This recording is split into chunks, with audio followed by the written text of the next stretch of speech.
Assalamualaikum warahmatullahi wabarakatuh. Balik lagi di channel gua My Opinion Rizky Hari Channel. Untuk kalian yang belum subscribe, silahkan subscribe. Dan untuk kalian yang ingin nonton video atau tema-tema sebelumnya, silahkan ditonton. Semoga tema-tema sebelumnya pun bermanfaat buat kalian. Nah, kali ini gue akan ngebahas lagi tentang sepak bola.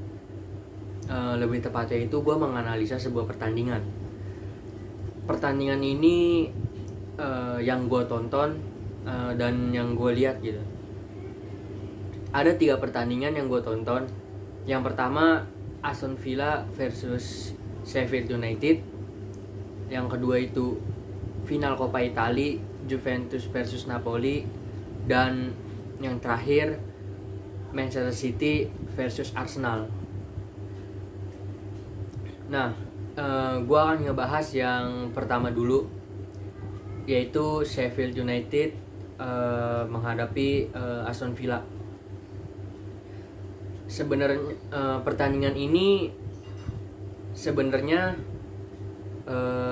Sheffield United itu benar-benar membutuhkan poin, karena ambisi mereka pun juga sama, ingin masuk ke Liga Champions. Karena poinnya itu nggak begitu jauh, poinnya pun dia 43, dan karena melawan Aston Villa itu seri, mendapat 1 poin jadi 44 poin. Nah, pertandingannya itu menurut gua nggak begitu menarik, nggak seru sih menurut gua, nggak seru. Dia hanya berkutik atau lebih sering di lapangan tengah, walaupun emang Sheffield itu lebih menguasai pertandingan. Ada keputusan wasit yang menurut gua itu benar-benar kontroversi. Ketika pemain Sheffield United itu kalau tidak salah punya peluang dan ditangkap oleh kiper Aston Villa, itu berada di dalam bolanya, tapi keadaannya bolanya itu sama dia ibaratnya kayak dipeluk, tau gak? Itu bola jadi kayak ibaratnya mungkin dari garis, bukan garis ya, wasit hakim garis tuh nggak begitu kelihatan, makanya wasit juga nggak bisa nentuin gitu. Dan yang kedua, kenapa kontroversi, Liga Inggris ini kan punya teknologi ya, kenapa itu nggak dipakai? Dan selama gue nonton itu nggak ada replaynya. Itu hanya replay dari kamera, ibaratnya tuh kamera dari streamingan itu. Berarti bahkan yang gue lihat itu bola udah masuk, seharusnya sih gol ya kan. Cuma mungkin wasit emang nggak begitu terlalu melihat secara jelas, dan otomatis dia akan ibaratnya lebih kepada ngikutin teknologi yang udah diterapin sama Liga Inggris. Untuk yang kedua itu pertandingan final Coppa Italia antara Juventus versus Napoli. Pertandingan ini menurut gua rasanya tuh hambar banget. Kenapa gue bilang begitu? Karena di final ini bener-bener nggak ada penonton. Itu bener-bener hambar. Itu berasa lu pertandingan cuma uji coba doang gitu loh, cuma uji coba. jadi nggak dapet feel-nya, nggak berasa keramaiannya gitu. Ya mungkin karena emang COVID-19 ini yang membuat sepak bola tuh harus ngikutin protokol kesehatan. Analisa pertandingan gua, Juventus sama Napoli, ibarat apa ya, dia hanya cuma di tengah aja sih. Sebenarnya lebih Juventus yang menguasai pertandingan. Dari babak pertama sampai babak kedua itu Juventus yang menguasai pertandingan. Napoli hanya bermain serangan balik. Tapi malah Napoli yang mempunyai peluang, peluangnya itu lebih bahaya dibanding Juventus. Kalau yang gue lihat, Juventus sedikit frustasi karena hampir seluruh pemain Napoli itu bertahan dan Napoli hanya bermain serangan balik. Dan ini mungkin ya menurut gue ada strategi dari pelatih Napoli, Gattuso. Dia menginginkan anak-anak atau anak asuhannya itu bertahan total. Mungkin sesekali mereka melakukan pressure, tapi yang gue lihat sih dia lebih bertahan total dan nanti dia manfaatkan itu pada adu penalti. Dan kenyataannya benar bahwa 90 menit Napoli benar-benar kuat. Juventus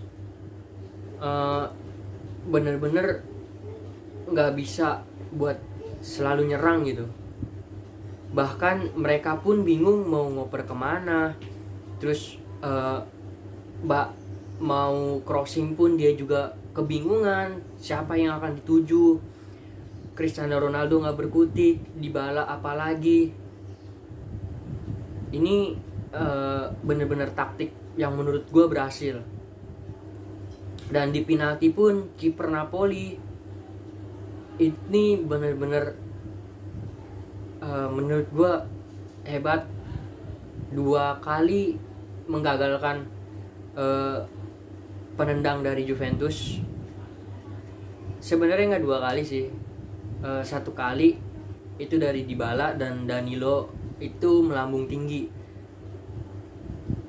Karena gue udah melihat dari ekspresi ketika sebelum penalti dari Sarri bahwa pelatih ini nggak percaya ketika adu penalti. Ibaratnya tim ini tuh menurut mungkin ya dalam pemikiran gue, si pelatih Juventus si Sarri pengennya tuh 90 menit dia langsung menang gitu ya kan, habis itu merasakan juara. Tapi nggak begitu gampang karena Napoli kan tim yang ibaratnya itu lumayan berat lah. Sebelum COVID-19 pun Juventus kalah 2-1 oleh Napoli. Itu taktik yang akan diulang di final. Ternyata benar. Dan Gattuso beserta pemain asuhannya memanfaatkan adu penalti ini.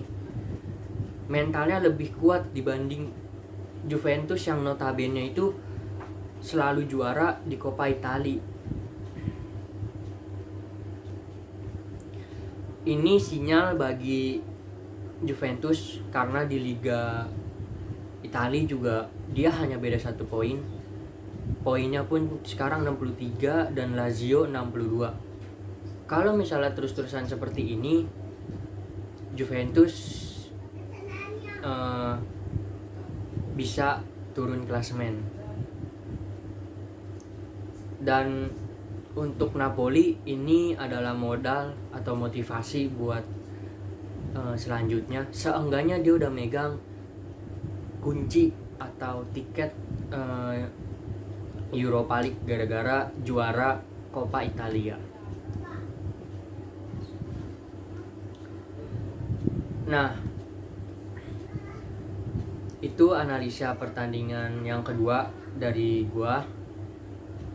Kita lanjut untuk analisa dari pertandingan yang ketiga, yaitu Manchester City versus Arsenal. Ini laga yang besar, laga yang benar-benar kedua tim membutuhkan poin. Walaupun itu sebenarnya yang lebih membutuhkan adalah Arsenal. Dari video gue sebelumnya bahwa Manchester City itu jika memenangkan pertandingan, dia akan menunda beberapa pertandingan lagi untuk Liverpool juara. Nah, Arsenal jika menang, dia akan lebih besar untuk ibaratnya mengejar lah untuk masuk ke 4 besar gitu dan bermain di Liga Champions musim depan. Ya, menurut gue sih agak berat. Lawannya pun bukan tim yang sembarangan. Dan akhirnya benar kenyataan ketika bermain pun udah bagus sebenarnya menurut gue ketika awal-awal. Dan yang fatalnya adalah ketika Granit Xhaka sama Pablo Mari itu cedera. Granit Xhaka digantikan oleh Dani Ceballos. It's okay, Dani Ceballos mainnya luar biasa kok menurut gua. Dribbling bolanya pun bagus, dan possessionnya pun dari dia bertahan ke menyerang tuh juga lumayan bagus lah. Tapi yang sangat disayangkan ketika Arteta memainkan David Luiz, dan David Luiz itu dia membuat blunder 2 kali di pertandingan ini. Yang pertama gara-gara antisipasi yang salah. Seharusnya bola itu lebih baik ditendang aja tanpa harus ditahan. Otomatis kan bola seperti apa yang di laga tersebut, bola akhirnya mantul dan jatuh di kaki Sterling. Yang kedua, David Luiz mendapat kartu merah dan melanggar di kotak penalti. Akhirnya De Bruyne mengambil titik putih dan ya terjadi gol. Sebenarnya menurut gue sih yang antisipasi atau blunder yang pertama itu bisa aja Arsenal tuh menyamakan kedudukan lah di babak kedua, tapi malah David Luiz blunder kembali. Apa yang gue tadi bilang, ini bener-bener di luar dari ekspektasi para The Gunners yang berharap tim ini akan menang karena diuntungkan. Video sebelumnya pun gue udah bilang ini diuntungkan. Kenapa? Karena mereka bermain di stadion Etihad tapi tanpa penonton, dan berarti ini tuh berasa mereka main di netral, nggak didukung sama baik fans Manchester City maupun fans Arsenalnya sendiri gitu. Sebenarnya ini diuntungkan Arsenal, tapi realitanya berbeda. Permainan benar-benar kacau. Semua dikendalikan sama Manchester City. Arsenal hanya menguasai bola sampai tengah lapangan. Ini benar-benar bukan Arsenal yang sebenarnya. Bukan Arsenal yang kemarin ibaratnya apa ya, menang lawan MU 2-0, terus bisa menahan seri 2-2 lawan Chelsea walaupun 10 pemain, dan menang di beberapa pertandingan juga. Bahkan kebugarannya pun yang membuat mental mereka jadi turun. Ya mungkin dari The Gunners berharap Arteta memperbaiki pertandingan atau mengevaluasi pertandingan Manchester City agar melawan Brighton di hari Sabtu itu memenangkan pertandingan.